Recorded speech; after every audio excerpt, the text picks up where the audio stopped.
ಮಾಲೂರು ತಾಲೂಕು ಶ್ರೀಕಂಠಪುರ ಕೆರೆ ಅಂಗಳವನ್ನೇ ಮುಚ್ಚಿ ಗೋಮಾಳಗಳನ್ನು ಕಬಳಿಸಿ 50 ಅಡಿ 1 ಕಿಲೋಮೀಟರ್ ರಸ್ತೆ ಮಾಡಿರುವಂತಹ ಕ್ಷೇತ್ರನಹಳ್ಳಿ ವೆಂಕಟೇಶ್ ಗೌಡರ ವಿರುದ್ಧ ನಾವು ಎಲ್ಲ ಅಧಿಕಾರಿಗಳಿಗೂ ದೂರು ಕೊಟ್ಟು ಪತ್ರಿಕಾಗೋಷ್ಠಿ ಮುಖಾಂತರ ತೆರವು ಮಾಡಬೇಕಂತ ನಾವು ಮನವಿ ಸಹ ಮಾಡಿದ್ವಿ.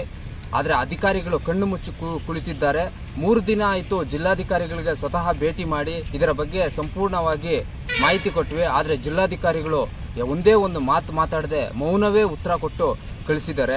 ಆದರೆ ಜಿಲ್ಲಾಧಿಕಾರಿಗಳಿಗೆ ಈ ಮುಖಾಂತರ ಮನವಿ ಮಾಡ್ತಾ ಇದ್ದೀನಿ, 15 ದಿನದಲ್ಲಿ ಶ್ರೀಕಂಠಪುರ ಕೆರೆ ಇಲ್ಲಿ ರಸ್ತೆ ಮಾಡಿರುವ ಕೆರೆ ರಸ್ತೆ ತೆರವಾಗಬೇಕು. ಮತ್ತು ಆ ಸಂಬಂಧಪಟ್ಟ ಯಾರ್ಯಾರು ಪ್ರಕೃತಿ ವ್ಯಾಲ್ಯೂಯೇಷನ್ ಮಾಡಿದ್ದಾರೆ ಆ ಗಣಿ ಕಾಯ್ದೆ ಪ್ರಕಾರ ಗಣಿ ವ್ಯಾಲ್ಯೂಯೇಷನ್ ಮಾಡೋಕ್ಕೆ ಇವ್ರಿಗೆ ಯಾರಿಗೂ ಅವಕಾಶ ಇಲ್ಲ. ಕೆರೆ ಒಂದು ವ್ಯಾಲ್ಯೂಯೇಷನ್ ಮಾಡೋಕ್ಕೆ ಯಾರ್ಯಾರು ಈ ರಸ್ತೆ ಮುಚ್ಚೋಕ್ಕೆ ಇದು ಮಾಡಿದ್ದಾರೆ ಅವರ ಕ್ರಷರ್ಗಳು ಯಾವ್ಯಾವ ಇದೆ ಆ ಕ್ರಷರ್ಗಳು ಲೈಸೆನ್ಸ್ ರದ್ದು ಮಾಡಬೇಕು. ಮತ್ತು ಶ್ರೀಕಂಠಪುರ ಕೆರೆ ಪಕ್ಕದಲ್ಲೇ ನಿರ್ಮಾಣ ಮಾಡ್ತಾ ಇರುವಂತಹ ಕ್ರಷರ್ ಲೈಸೆನ್ಸ್ ರದ್ದು ಮಾಡಬೇಕಂತ ಈ ಮುಖಾಂತರ ಜಿಲ್ಲಾಧಿಕಾರಿಗಳಿಗೆ ನಾನು ಮನವಿ ಮಾಡ್ತೀನಿ. ಇನ್ನು 15 ದಿನದಲ್ಲಿ ಕೆರೆ ಅಂಗಳವನ್ನು ರಕ್ಷಣೆ ಮಾಡಿ ಆ ರಸ್ತೆಯನ್ನು ಮುಚ್ಚಿಲ್ಲ ಅಂತ ಹೇಳಿದ್ರೆ ಜಿಲ್ಲಾಧಿಕಾರಿಗಳ ಕಚೇರಿ ಮುಂದೆ ನಾವು ಉಪವಾಸ ಸತ್ಯಾಗ್ರಹ ಮಾಡ್ತೀವಿ ಅಂತ ಈ ಮುಖಾಂತರ ನಾನು ಮನವಿ ಮಾಡ್ತೀನಿ. ರಕ್ಷಣೆ ಮಾಡಬೇಕಾದಂಥ ಅಧಿಕಾರಿಗಳೇ ಮೌನ ವಹಿಸಿದರೆ ಇನ್ನು ಯಾರನ್ನ ಕೇಳಬೇಕು ನಾವು?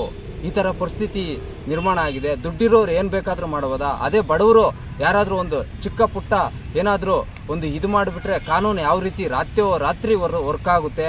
ಆದರೆ ಶ್ರೀಮಂತರಿಗೆ ಏನು ಬೇಕಾದರೂ ಮಾಡಿದ್ರು ಕಣ್ಣು ಮುಚ್ಚಿ ಕುಳಿತ ಟೇಕಲ್ ಗ್ರಾಮ ಪಂಚಾಯಿತಿ ತಹಸೀಲ್ದಾರು ಜಿಲ್ಲಾಧಿಕಾರಿ CEO ಎಲ್ಲರೂ ಅವ್ರ ಮೇಲೆ ವರದಿ ಕೇಳಿದ್ದಾರೆ, ಇವರು ವರದಿ ಕೇಳಿದ್ದಾರೆ ಅಂತ ಉತ್ತರಗಳೇ ಹೇಳ್ತಿದೆ. ಇನ್ನು 15 ದಿನದಲ್ಲಿ ತೆರವಾಗಿಲ್ಲ ಅಂದರೆ ತೆರವಾಗಿ ಸಂಬಂಧಪಟ್ಟ ಕ್ರಷರ್ ಲೈಸೆನ್ಸ್ಗಳು ರದ್ದು ಮಾಡಬೇಕು. ಪರಿಸರ ವ್ಯಾಲ್ಯೂಯೇಷನ್ ಮಾಡಿಕೊಂಡು ನಾನಾ ರೀತಿಯ ಅಕ್ರಮ ಮಾಡಿಕೊಂಡು ಕೆರೆ ಉಳಿಸಬೇಕಾದಂಥವ್ರು ಇವತ್ತು ಕೆರೆ ಭಕ್ಷಿಸ್ಕೊಂಡಿದ್ದಾರೆ.